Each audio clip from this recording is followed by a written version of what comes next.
दिल्ली सरकार पर दवाओं की खरीद मामले को लेकर करप्शन का इल्जाम लगा है और इस मामले में एलजी विनय सक्सेना ने सीबीआई जांच की सिफारिश मरकज से की थी, जिसकी मंजूरी मरकजी वजारत सेहत की तरफ से मिल गई है। और अब इस मामले पर दिल्ली सरकार के वजीर सेहत सौरभ भारद्वाज ने बीजेपी पर पलटवार किया है। उन्होंने कहा है कि बीजेपी जिन दवाओं को नकली करार दे रही है वो नकली नहीं, बस कुछ मेयार पर खरी नहीं है। अगर किसी कंपनी की स्टैंडर्ड क्वालिटी की दवा नहीं मिलती है तो कंपनी को वापस कर दी जाती है, किसी को ब्लैक लिस्ट नहीं किया जाता। अनधिकारिक तरीके से भारतीय जनता पार्टी के लोगों ने, और एक हमारे यहाँ दफ्तर है, उस दफ्तर में जो खबर प्लांट करते हैं लोग, उनके माध्यम से कहा गया कि ये दवाएं नकली हैं। मुझे भी लगा कि हो सकता है शायद दवाएं नकली हो। मैं तो कोई फार्मासिस्ट नहीं हूँ, मैं केमिकल इंजीनियर नहीं हूँ, मैं डॉक्टर नहीं हूँ। मगर जब इस रिपोर्ट के अंदर जो टेस्ट रिपोर्ट्स पीछे लगी हुई हैं, ये टेस्ट रिपोर्ट्स थी जो इस विजिलेंस की रिपोर्ट जो एलजी साहब ने सीबीआई को भेजी उसमें लिखी हुई थी। जब मैंने उसको ध्यान से देखा और अपने फार्मासिस्ट से बात की, कुछ प्राइवेट फार्मासिस्ट से बात की, कुछ प्राइवेट डॉक्टर्स से बात की, तो मुझे बड़ी हैरान करने वाली बातें पता चली। आपको बता रहा हूं, आप भी अपने लेवल पे कंफर्म कीजिएगा।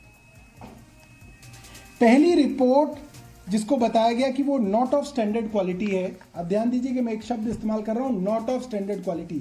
मैं ये नहीं कह रहा कि ये दवा नकली है।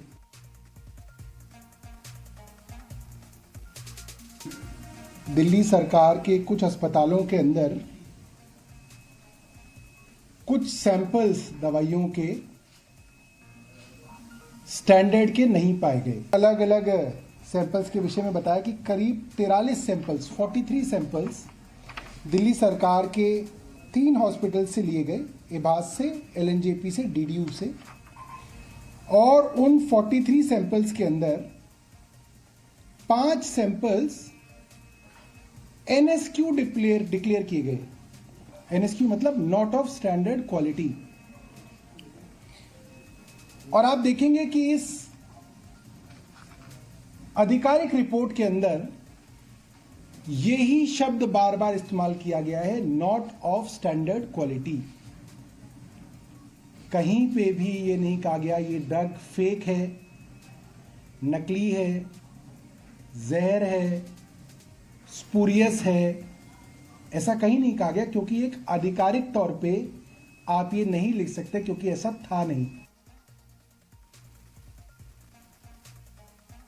के माध्यम से दिल्ली की जनता को हम लोग आश्वस्त करना चाहते हैं कि ये जो अफवाहें भारतीय जनता पार्टी फैला रही है वो किन कारणों से फैला रही है वो लोग जानते हैं। मगर मोटे तौर पे इस तरीके के टेस्ट्स दिल्ली के अस्पतालों में और अन्य अस्पतालों में एक रूटीन प्रोसेस के दौरान कराए जाते हैं। उसके अंदर कुछ दवाइयाँ कुछ टेस्टों के अंदर नॉट स्टैंडर्ड पाई जाती रही हैं, हर राज्य में पाई जाती हैं। आप एम्स में पता कीजिए, आरएमएल में पता कीजिए, वहाँ भी पक्का पाई जाती होंगी। और उनका यही प्रोसीजर होता है कि जो दवाई नॉट ऑफ स्टैंडर्ड क्वालिटी पाई जाती है वो वापस भेजी जाती है, उसकी जगह नया बैच आता है। गरीब लोग, मिडिल क्लास लोग इन अस्पतालों से दवाइयाँ लेते हैं और आज उनको डराकर उनको उनके इलाज से महरूम रखा जाए।